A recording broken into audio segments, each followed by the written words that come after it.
그 후에 예수께서 갈릴리에서 다니시고 유대에서 다니려 아니하심은 유대인들이 죽이려 함이로라. 유대인의 명절인 초막절이 가까운지라.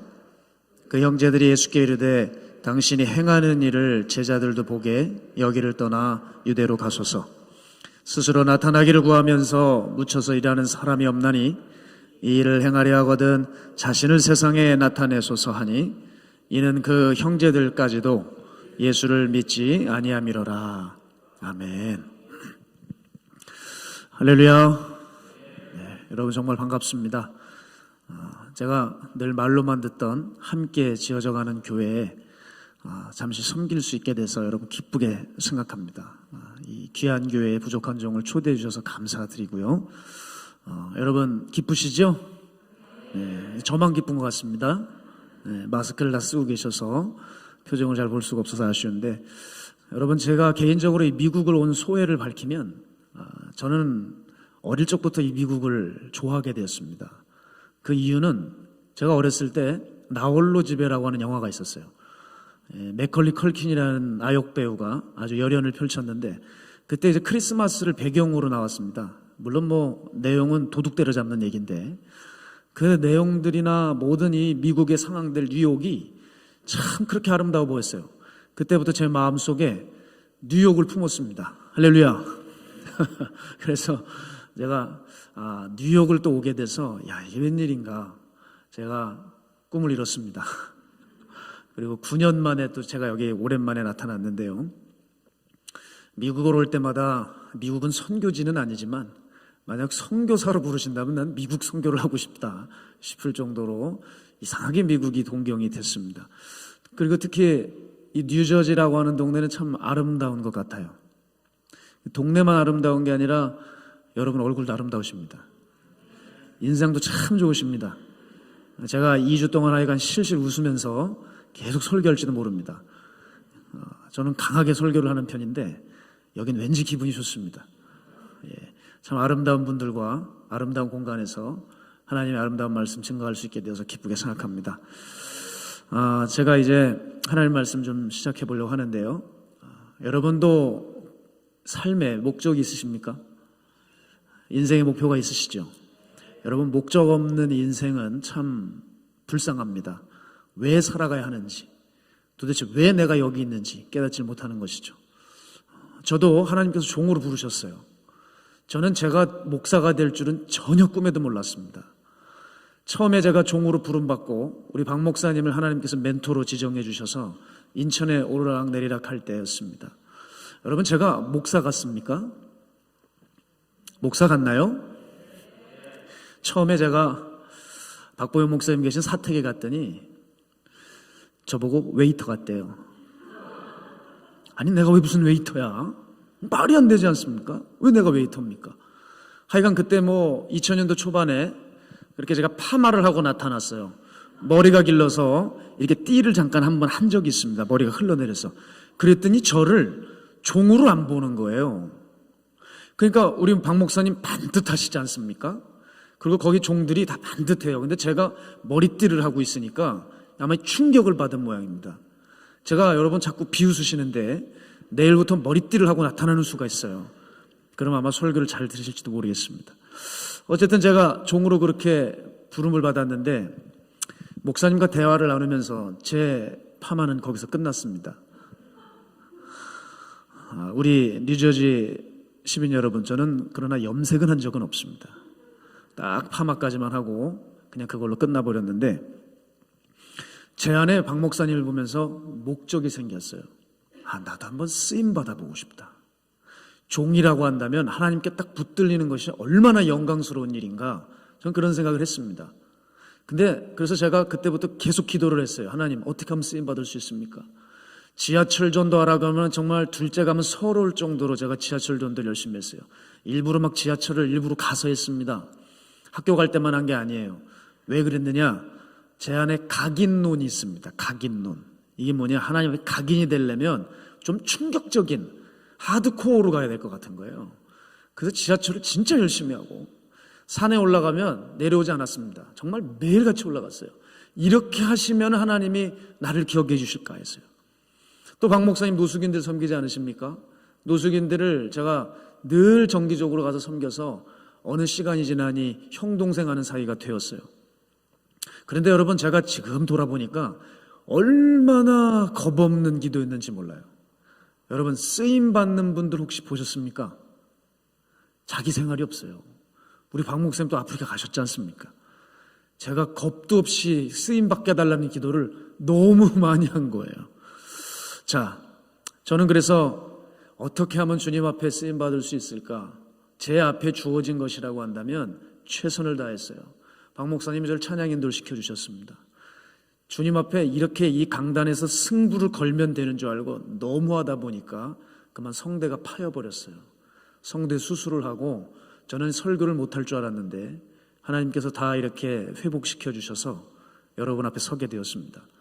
왜 그랬느냐? 좀 기억되고 싶어서요. 기억되고 싶었어요. 그때 무렵이었습니다. 제가 어디서 사역을 했냐면, 제가 전도사 배지 처음 달고 성도가 한 명도 없는 그곳을 하나님께서 보내주셨어요. 근데 제가 이 미국을 오는데 문자 하나를 받았어요. 그 문자는 바로 제가 처음 미자립교회에 사역을 했는데 그 교회 사모님이셨습니다. 목사님, 기도 부탁드립니다. 이 목사님이 오래 못 가실 것 같아요. 목사님이 그동안 우리를 도와주셔서 너무 감사했습니다 하면서 문자가 나왔어요. 그 목사님이 누구냐면 그 사모님의 남편이십니다. 그 교회가 너무 어려운 거예요. 그러니까 막노동을 하지 않으면은 도무지 교회를 운영할 수 없는 교회였습니다. 성도는 한 명도 없고. 그렇게 척박한 상황 가운데 목사님은 목회 의지가 없으셨고 사모님이 열정을 가지고 끌고 가시는 그런 교회였죠. 그 사모님이 저에게 문자 오신 겁니다. 우리 남편 목사님이 이제 폐암 4기로 이제 죽음을 코앞에 앞에 두고 있다. 통증이 좀 없게 해달라. 기도 좀 해주십시오. 그 문자를 봤는데 제가 너무 놀랐습니다. 아니, 그렇게 건강하셨던 분이 그만 폐암에 걸리신 거예요. 그러면서 제가 이제 신학교 3학년 때쯤이었습니다. 제가 강원도 춘천산입니다. 여러분, 강원도 분 혹시 여기 계십니까? 없으시군요. 그냥 설교나 하겠습니다. 한 춘천에서 이제 제 고향교회에서 사역을 하다가 신학교 3학년쯤에 이제 인천으로 올라오고 본격적인 마가의 다락방에서 훈련이 시작됐습니다. 저도 사역을 해야 되지 않을까 했는데 사역지를 고르는데 도대체 어디를 가야 될지 모르겠어요. 제 신학대학의 학교 종합관에 이것저것 전도서 공고가 붙어 있더라고요. 그런데 제가 그걸 보는데 이런 마음이 들었습니다. 하나님, 저기는 제가 안 가도 다른 사람이 다 갈 것 같습니다. 하나님, 제가 갈 수 있는 곳을 보내주십시오. 꼭 필요한 교회를 보내주십시오. 여러분, 하나님은 정말 이런 기도를 아주 금방 들어주십니다. 이런 기도는. 여러분이 지금부터 자녀가 잘 되게 해달라, 너 남편이 승진을 하게 해달라, 통장에 가득가득 채워다게 해달라는 기도는 하나님 들어주시지 않는데 꼭 이런 기도는 바로 응답을 해주셔요. 신학대학교 때였습니다. 하나님, 내가 이제 종이 돼야 되는데 이런 성격 가지고는 안 될 것 같습니다. 모욕을 좀 당하게 해주세요 했더니 바로 응답을 하시는 거예요. 정말 새파란 애들한테 모욕을 당하는데 학교 생활을 못 하겠더라고요. 부르르르 떠는 일이, 그런 일들이 있었습니다. 가만 보면 여러분, 그때 그런 기도들도 하나님이 저에게 주신 마음이 아닐까 싶어요. 너희 안에 행하시는 이는 하나님이시니 자기의 기쁘신 뜻을 위하여 너에게 소원을 두고 행하게 하신다 하셨습니다. 여러분, 예수님 만나고 나면 우리 안에 거룩한 소망이 생겨요. 전혀 그럴 사람이 아닌데 그 소망을 갖게 되죠. 저도 바로 그런 소망을 갖게 된 거예요. 정말 내가 필요한 교회에 가서 섬기자. 근데 하나님께서 바로 응답을 해주셔서 다락방에서 박보영 목사님 설교를 듣는데 어느 교회 사모님 이야기를 해주시는 거예요. 그 교회가 이러저러하다는 아주 어려운 교회가 바로 제가 처음 사역했던 그 교회였습니다. 제가 그 설교를 듣는데 밑에서 기도하면서 저 교회인가? 에이, 아니겠지 하면서 고개를 절레절레 흔들었어요. 왜냐하면 적어도 사역을 하려면 뭐가 기반이 갖춰져 있어야 나도 실력을 닦을 수 있지 않나. 아니, 너무 척박한데 내가 가서 뭘 할 수 있나? 여기는 아닐 거야 라고 했습니다. 근데 그 순간 하나님께서 제 기도를 딱 막으시는 거예요. 아니 기도가 갑자기 안 돼요. 저는 알았습니다. 저기가 내가 가야 될 곳이구나 하면서 갔습니다. 갔는데 거긴 교회가 있을 곳이 아니에요. 모텔촌이 가득한 교회였습니다. 음란의 영이 가득한데 거기선 아이들을 기르면 큰일 나요. 그 어려운 곳에 작은 1층 상가 건물에 교회가 있는데 정말 이 강대상에 한 구퉁이 한 4분의 1도 안 될 작은 공간에 강대상, 피아노 한 10명 남짓한 앉을 공간이 있는 그런 교회였습니다. 제가 사모님한테 제가 여기서 섬기고 싶습니다 했더니 사모님이 그렇게 우세요. 내 평생의 기도가 이루어졌대요. 이 교회 전도사 한 명만 오면 소원이었는데 하나님 내 소원 이루어주셨다고 눈이 퉁퉁 붓도록 제 앞에서 우시는 거예요. 여러분, 제가 그때 하나님이 어떤 분인지를 깨닫기 시작했습니다. 하나님은 저를 사랑하셔서 그곳으로부터 시작하게 하셨어요. 제가 비교적 개척을 하고 영혼들을 위해서 나아가는 게 조금 수월했던 이유가 뭐냐? 바로 그 부분이었습니다.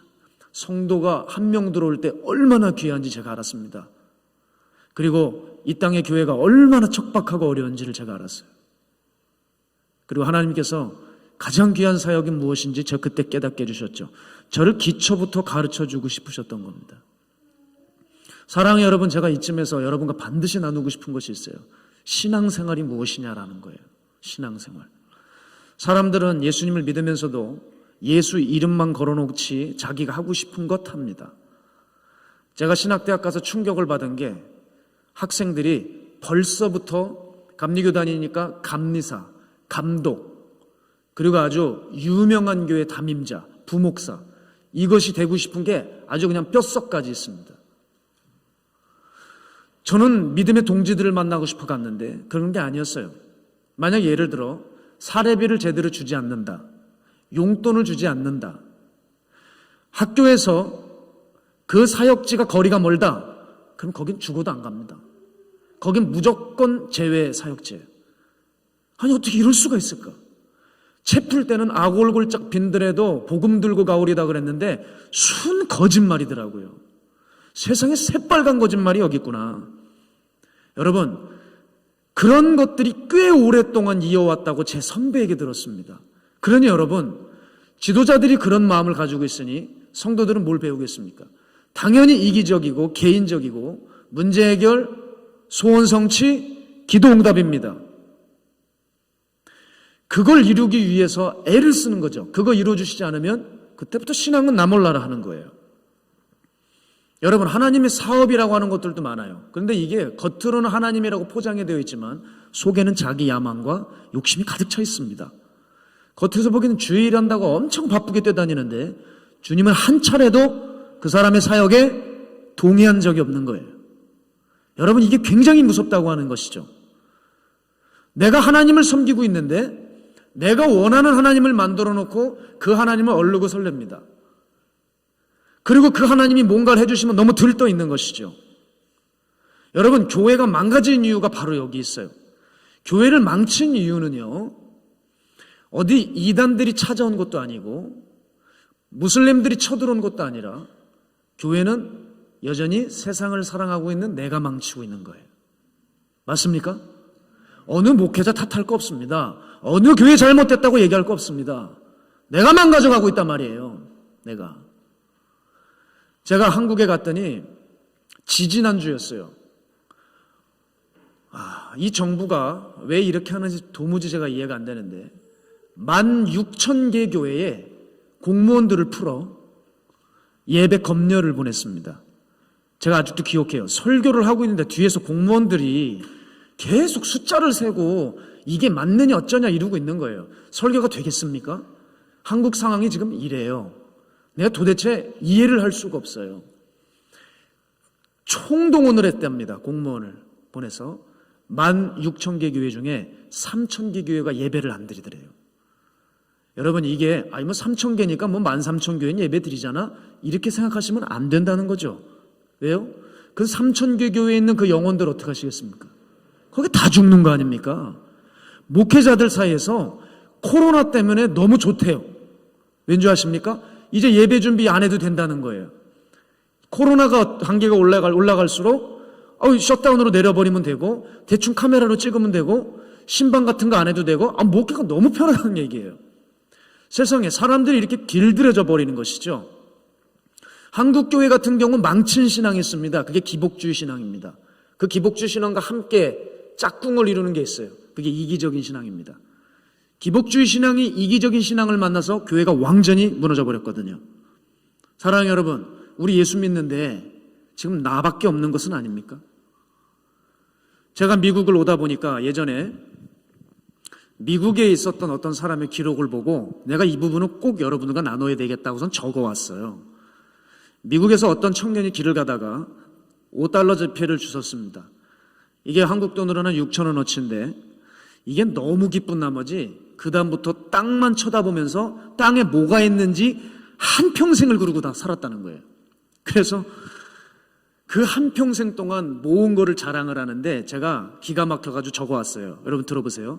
평생 단추를 29,519개, 핀을 54,172개, 동전이 220개를 주었답니다.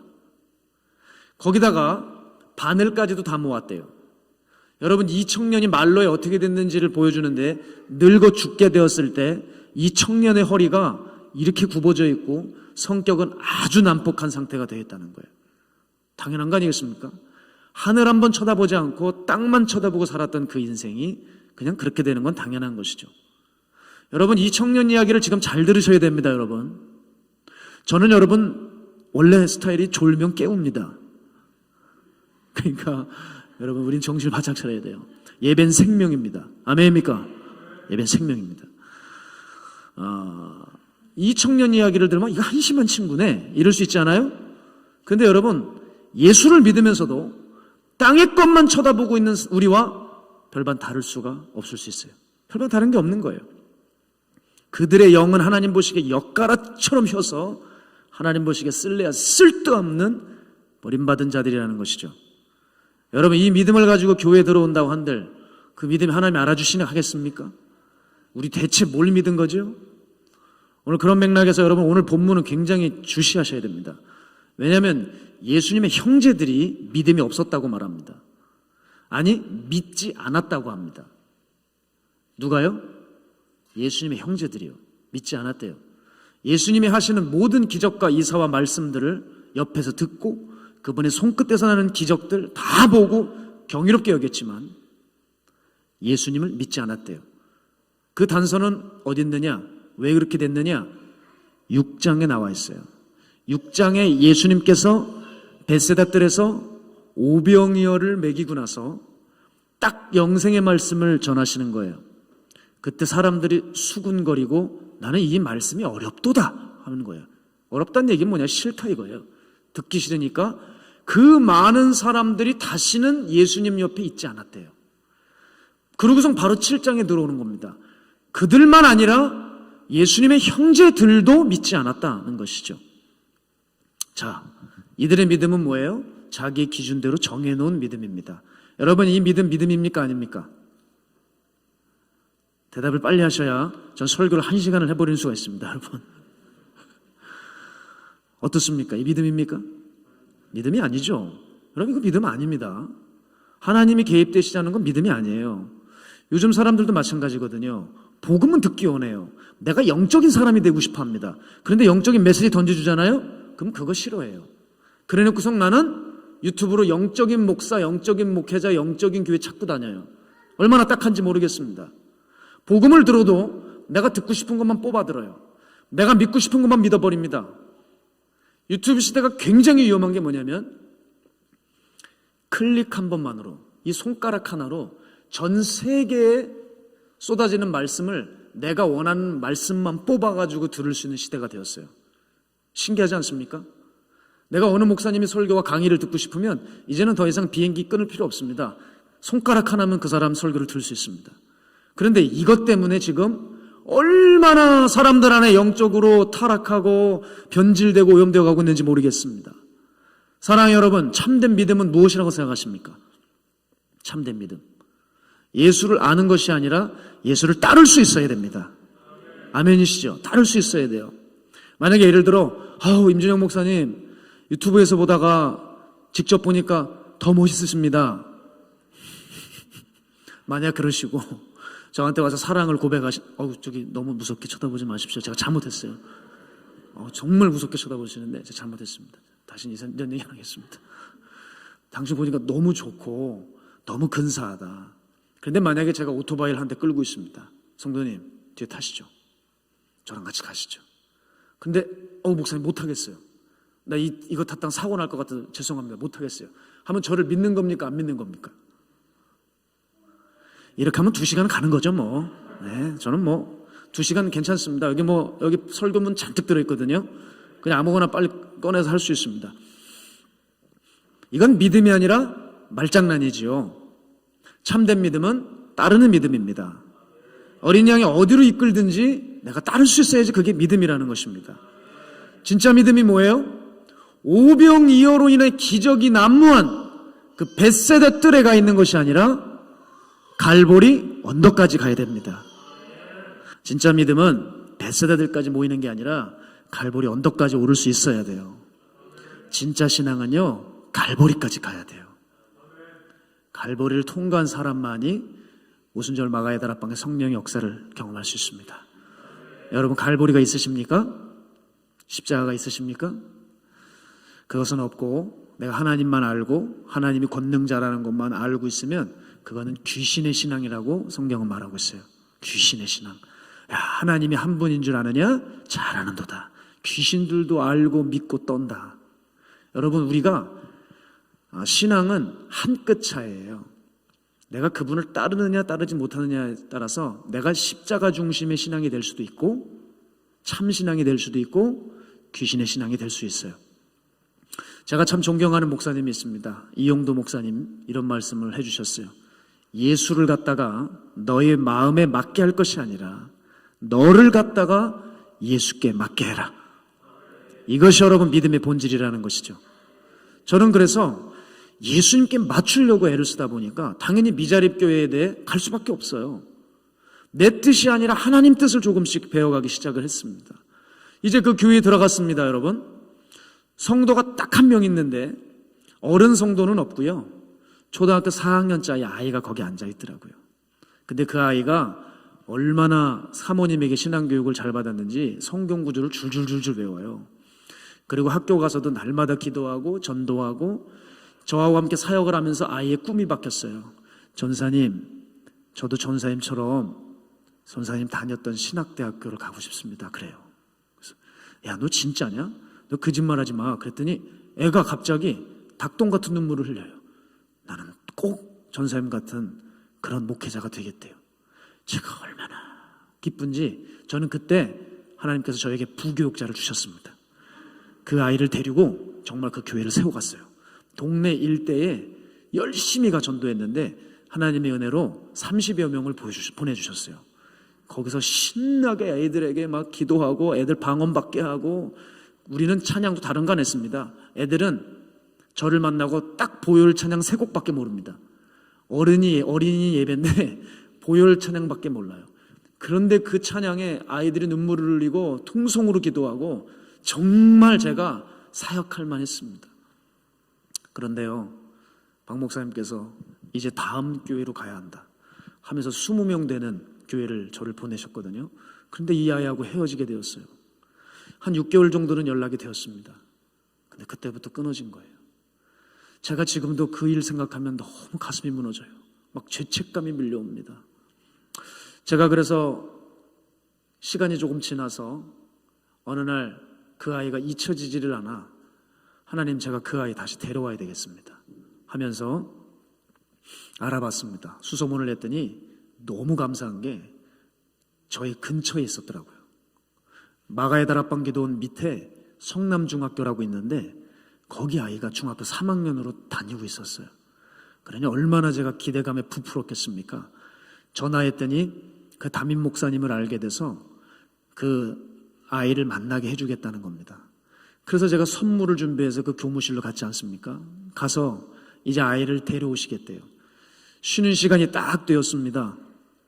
저는 기다리는 거예요. 그런데 그 교무실에 사람들이 들락날락거리는데 그 담임 선생님도 안 보이고 그 아이도 안 보여요. 그런데 이제 10분이 거의 다 끝날 무렵이었습니다. 그때 담임 선생님이 들어오세요. 그러더니 저한테 오시더니 그러시더라고요. 목사님, 죄송합니다. 내가 아이를 계속 달래고 또 달래고 설득을 했는데 만나지를 않겠답니다.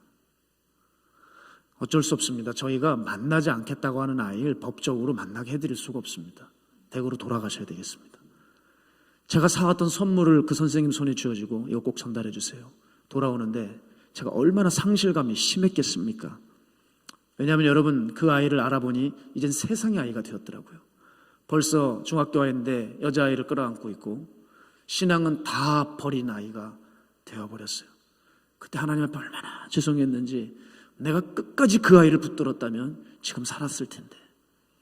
제가 그때 뼈저리게 느낀 게 뭐냐면, 제가 무슨 이런 교회 안 가고 개척교회를 간들 뭐해. 몸은 개척교회 있지만 하나님이 붙여주신 그 영혼 하나 제가 살리지 못했더라고요. 내가 얼마나 영혼에 대한 집중력이 없는 종인지 제가 그때 알았습니다. 제가 미자립 교회를 있다고 해도 그 자체가 하나님이 인정하시는 믿음이 아니라는 거예요. 사랑하는 여러분, 어떤 섬김을 하고 계십니까? 어느 쪽에 열정을 다하고 계세요? 그거 한다는 그 자체가 하나님이 여러분을 칭찬하시는 게 아니에요. 거기서 여러분이 어떤 마음을 가지고 얼마나 하나님의 뜻을 이루어드리느냐, 그것이 중요하다고 하는 것이죠. 나를 갖다가 예수께 맞추지 않는 한, 여러분, 아프리카 오지로 들어간다고 해도 그건 주님께서 알아주시지 않는 사람이 돼버려요. 우리는 내 십자가를 지고 나를 부인하고 주님 따라가야지만 되는 것입니다. 저에게 다시 한번 하나님께서 기회를 주신다면 제가 그 아이 놓치겠습니까? 안 놓치겠습니까? 절대 안 놓칩니다. 2번 다시 안 놓칩니다. 제가 어제 이 설교를 준비하는데 책상에서도 눈물이 나더라고요. 얼마나 눈물을 닦고 올라왔는지 몰라요. 사랑하는 여러분, 우리의 열정과 헌신과 충성을 점검해 보셔야 돼요. 이게 하나님께 맞춰져 있는가?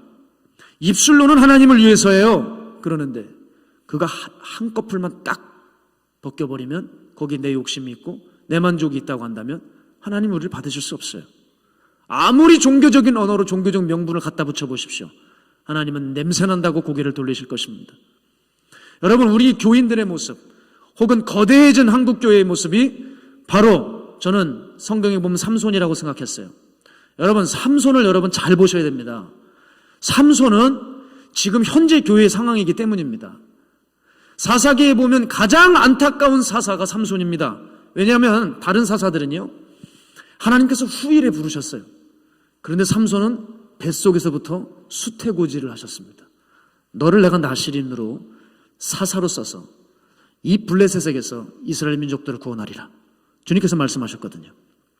근데 삼손이 뭐 했습니까? 그 엄청난 괴력을 가지고 하나님 일 한답시고 다녔지만 쓸데없는 곳에 자기 힘을 다 탕진하고 말았습니다. 여러분, 삼손의 손에서 능력이 나타났지만 우리가 삼손을 읽으면서 삼손이 참 믿음이 있었다고 말할 수 있는 사람은 없을 것입니다. 맞죠? 왜요? 믿음은 내 자랑하고 나 과시하는 것이 아니라 하나님이 원하시는 열매가 있어야 되는 것이에요. 열매. 여러분, 열매가 있으십니까? 예수 믿고 어떤 열매가 있으십니까? 제가 몇 년 전에 한 유명 중견 배우가 70세가 못 돼서 암으로 소천하게 되었습니다. 제가 그 유명한 배우, 이름만 대면 아는 그 유명 배우의 야윈 모습을 제가 신문에서 보게 되면서 너무 안타까웠습니다. 그런데 기자들이 거기 써놓은 거예요. 이분이 하나님을 정말 믿었답니다. 그래서 저는 이분이 궁금했어요. 이분이 이제 소천하셨는데 마지막에 무슨 얘기를 할까? 그게 목사로서 궁금하지 않겠어요? 이분이 뭐라 그랬냐면, 이런 연기를 하려면 적어도 40년에서 50년이 걸리는데 지금 죽으면서 아까운 거는 내 연기뿐이다, 이 말을 했더라고요. 제가 충격을 받았어요. 이렇게 연예인들이 신앙생활을 한다고 하지만 각자의 신앙의 색깔을 가지고 각자의 하나님을 가지고 만나고 살아가는구나.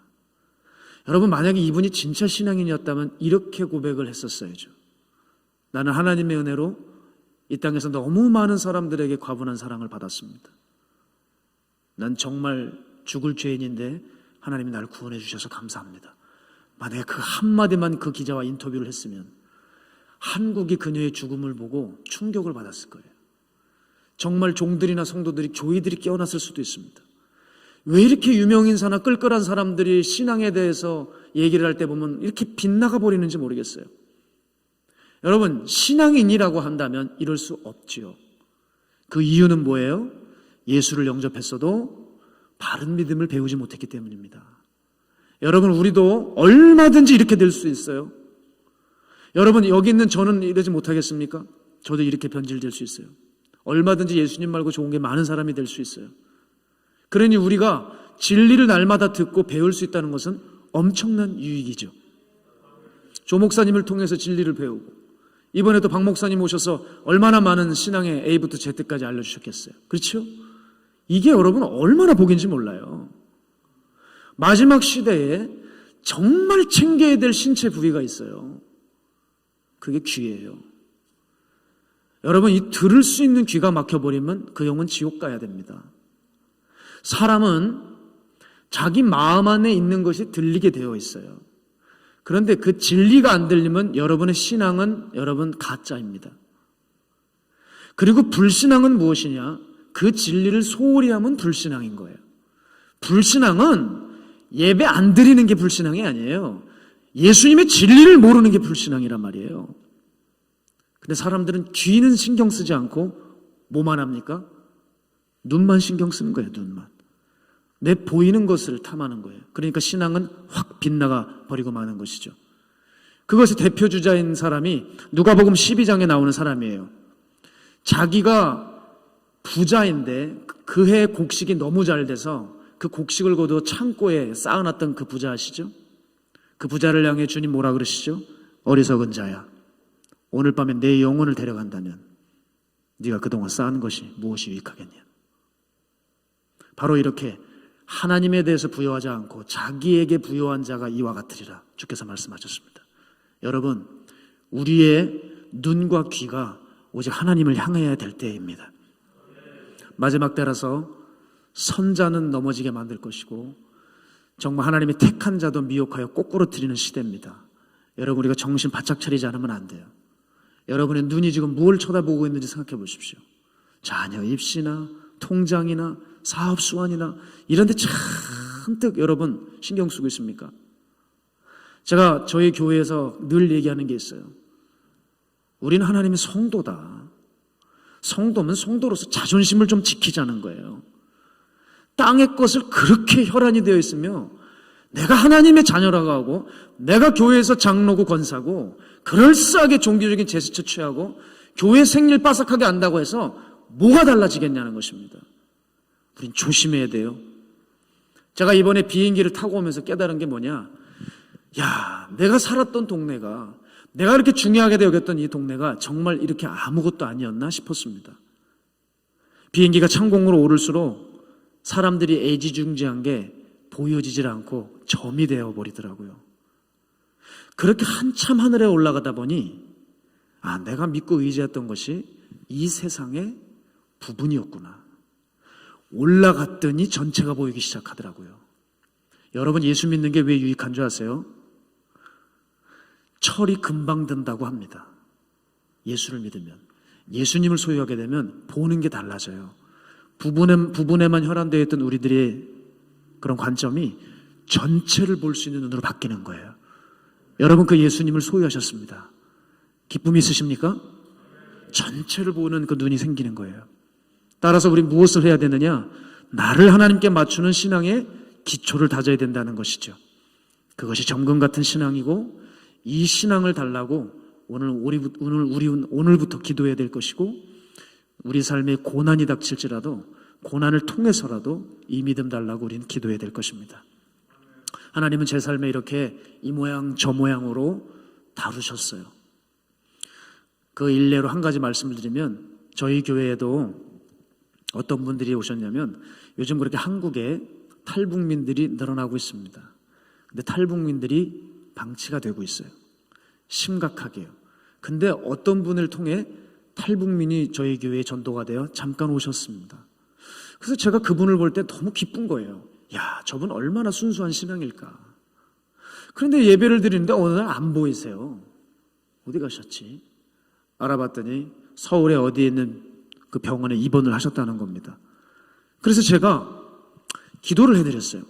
가서 기도를 해드리는데 뭐라 그러시냐면 자기를 지금까지 이끌어줬던 목사님이 한 분 계시대요. 목사님을 뵈니까 우리 목사님이 생각난다고 하면서 우세요. 그 목사님이 누구였냐면 선교를 하시는 분들은 다 압니다.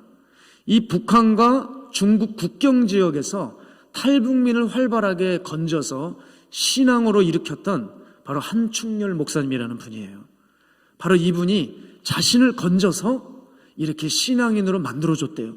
그분이 아니었으면 자기는 진리를 몰랐다고 하시더라고요. 그러면서 뭐라 그러시냐면 그 목사님은 우리를 살려놓고 당신이 돌아가셨대요. 당신이 죽었대요. 그러면서 제가 이제 모든 사역을 마치고 인사를 하면서 나오는데 이분이 쫓아오세요. 링거를 막 주렁주렁 달고 저를 쫓아오시는 거예요. 그러더니 본인 시야에서 제가 사라질 때까지 손을 흔드시더라고요. 제가 나오지 말라고 나오시지 말라고 해도 아니래요. 우리 목사님에게 잘해드리는 게 없어서 이렇게라도 제가 해야 되겠다는 거예요. 그러면서 손을 흔드시며 그분은 역시 제 시야에서도 안 보이게 되었어요. 그러면서 저는 이제 엘리베이터에서 내려 주차장으로 오는데 제가 하여간 참 신기한 체험을 했습니다. 이상한 거예요. 공기가 달라진다고 해야 될까요? 왜 이렇게 울컥하지? 아니 왜 이렇게 눈물이 나지? 나 왜 이래? 아니 이거 왜 이래? 이러면서 제 차에 얼른 타버렸어요. 막 눈물이 흐르고 있으니까요. 그러면서 이제 이거 눈물을 닦고 있는데 제가 표현을 하자면 마치 기름을 제 머리 위에 이렇게 부으는 것처럼 은혜가 강력하게 쏟아지는데 눈물이 그냥 주체 없이 흐르는 거예요. 아니 이거 왜 이러지 내가? 하고 있을 그 찰나에 주님께서 저에게 음성 하나를 주셨어요. 바로 그 음성이 제 목회의 전환점이 됐습니다. 아들아, 큰 덩어리를 보지 마라. 한 영혼이야. 주님이 그 음성을 주시는데 핸들을 잡고 엄청나게 울었습니다. 하나님, 내가 다시는 큰 것 보지 않을게요. 한 영혼을 위해서 살아갈게요. 주님은 제 심령을 꿰뚫어 보셨습니다. 왜냐? 저는 제 교회를 단단히 세우고 싶었습니다. 그리고 이것저것을 집회 다니고 명성 있는 목사가 되고 싶었어요. 그때 주님께서 저에게 그걸 보여주시는 거예요. 큰 거를 보지 마. 그건 너를 죽일 수 있어. 한 영혼이야. 아들아, 너는 그 한 영혼을 위해서 내 인생을 던지는 종이 돼야 돼. 난 정말 양들을 사랑하는 종이 돼야 돼. 주님 저를 사랑하셔서 그 음성을 들려주셨어요. 그 음성은 저에게 시간이 가면 갈수록 무게감이 더해갔습니다. 그때부터 제 사역은 완전히 바뀌었어요. 이제 그 한 영혼을 건지려고 저는 거리로 나갔습니다. 수도 없는 시간들을 거리에서 전도하고 캠퍼스로 들어가 청년들을 건져와 그 청년들을 불신자인 청년을 리더로 만들었습니다. 여호와의 증인에 빠져있는 청년들을 건져서 그 청년들을 진리로 교육시켜 이제 종들로 만들어 이제 조금 있으면 신학을 갑니다. 그렇게 정말 한 영혼을 건져오는데 너무 안타까운 일이 생긴 거예요. 그게 전대미문에 코로나가 탁 터졌습니다. 미국도 비참하셨겠지만 한국도 너무 비참했습니다. 그렇게 신앙 있다고 하는 사람들이 예배당을 문도 열지 못해요. 여러분 제가 그때 알았어요. 저게 저 사람이 신앙이었구나. 암보다도 치사율이 낮은 그 코로나인데 예배당 문을 못 여는 거예요. 기도했습니다. 그때 주님이 저에게 거부할 수 없는 마음 하나를 주셨어요. 내 양들이 지금 죽어가고 있다. 하나님, 그럼 제가 어떻게 합니까? 그때 제가 길튼 온라인 교회를 연 거예요. 저는 주님이 하십니다. 인천 근방에 있는 한 10명 정도만 건지면 되겠지 생각했습니다. 그런데 그게 전라도, 부산, 충청도에서 막 등록을 하시는 거예요. 제가 너무 깜짝 놀랐습니다. 그래서 어떻게 하겠습니까? 그분들에게 신방을 갔어요. 전국을 한 바퀴 돌았습니다. 가는 곳마다 사연이 있는 거예요. 근데 놀랍죠? 가는 곳마다 그 영혼들 하나님이 제 손에 붙여주시더라고요. 너무 깜짝 놀랐습니다. 아까 왜 아기가 울던데 길튼 온라인 교회를 열고 저기 오는 두 부부가 텍사스죠? 텍사스의 부부가 이렇게 저희 길튼 온라인 교회 성도거든요. 제가 지금 설교한다고 텍사스에서 왔어요. 저를 본다고. 얼마나 감사한지 몰라요. 한 명씩 한 명씩 이렇게 하나님께서 만나게 해주시는데 금세 100명이 되더라고요. 저는 이제 제 3차 전국 신방을 이제 한국을 돌아가면 바로 떠납니다. 제가 그렇게 떠나면서 하나님의 한 가정 한 가정 만나게 해주시는데 제 마음에 감격스러운 가정이 하나가 있는 거예요. 제가 이곳으로 오기 전에 바로 한국에서 저희 교회 집회를 열었거든요. 근데 그 전라도 그 구석에서 그 가정이 오셨어요. 암으로 남편을 일찌감치 잃은 그런 여자분이었습니다. 두 딸을 데리고 5시간을 운전해서 저희 교회를 오신 거예요. 이 집회 은혜를 받고 싶다고. 제가 얼마나 눈물이 나겠습니까? 그런데 그분의 사연은 더합니다. 이분은 신천지의 가장 큰 지파의 넘버 4였습니다.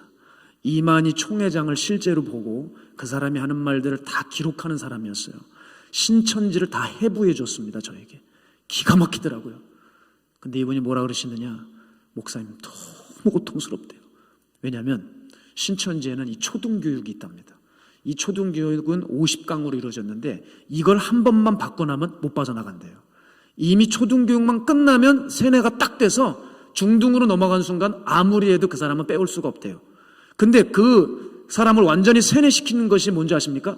성경 구절이었어요. 100구절이 되는 성경 구절을 얼마나 암송을 시키는지요. 이게 사람을 아주 그냥 세뇌되어 버려서 뽑아낼 수가 없대요.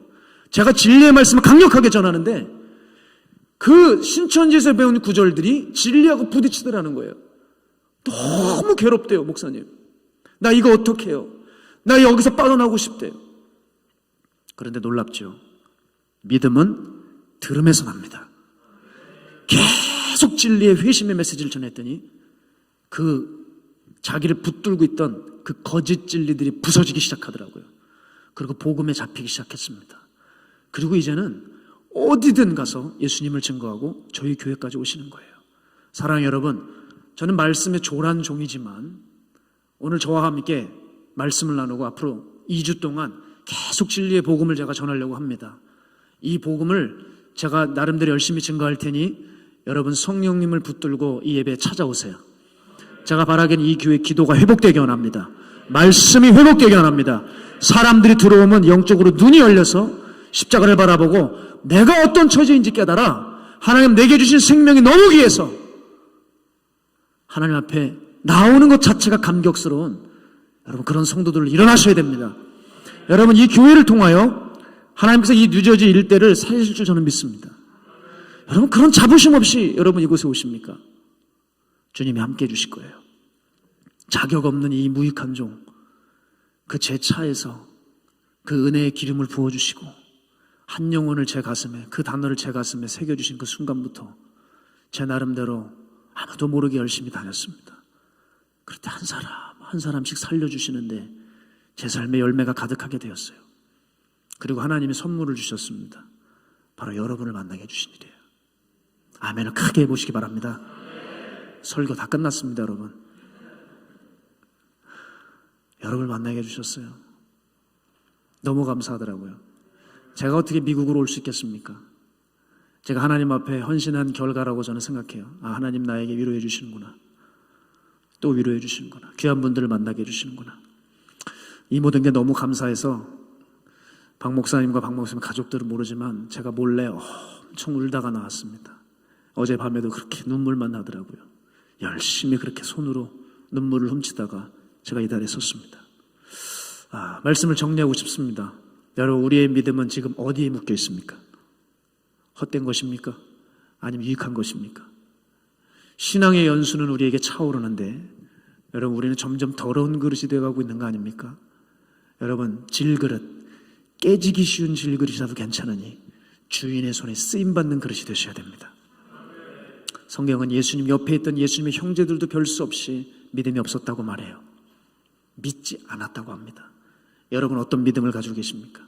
오늘 이제 더 이상 나를 주장하지 말고 예수를 원하는 그 복음이면 충분한 여러분 그 믿음으로 변화되시길 주 여러분 축복해요. 여러분의 신앙의 궤도는 주님께 있습니까? 아니면 내 뜻에 있습니까? 여러분 이 질문을 여러분의 삶에 정직하게 물으실 때 여러분은 영적으로 다시 살아나시게 될 것이고, 우리들의 교회는 야성을 회복하고 이제부터 진짜 하나님의 일을 할 수 있는 거룩한 교회로 세워지실 것입니다. 여러분 우리 이 시간 함께 기도하며 나아갈 때 무슨 기도를 해야 될까? 저는 이렇게 생각해요. 하나님, 내 믿음이 너무 많이 병들어 있습니다. 차라리 예수님을 몰랐더라면 그냥 몰랐으니까 그 욕심 가운데 살아가지만, 예수님을 믿었는데도 불구하고 예수님 말고 원하는 것이 너무 많은 거예요. 더 욕심쟁이가 되어버린 것이죠. 그래서 오히려 예수님 믿은 것이 화가 되어버리는 거예요. 오늘 주께서 우리의 우둔한 마음을 확 깨트려 주시고, 우리가 진리를 지식적으로 아는 것이 아니라 하나님을 경험하는 신앙으로 나아가시는 여러분 되시기를 주의 이름으로 축원드립니다. 기도하겠습니다. 하나님, 우리의 신앙을 되돌아볼 때 하나님 앞에서 정말 머리 들 수 없는 죄인의 모습이 얼마나 많은지 모르겠습니다. 그러나 부끄러운 우리들의 모습 주께서 십자가에서 처리하여 주시고 그 넓은 품으로 안아주시며, 내가 너를 얼마나 사랑하는 줄 아냐, 내 아들을 잡아 달아 죽일 만큼 넌 나에게 정말 소중한 내 자녀다.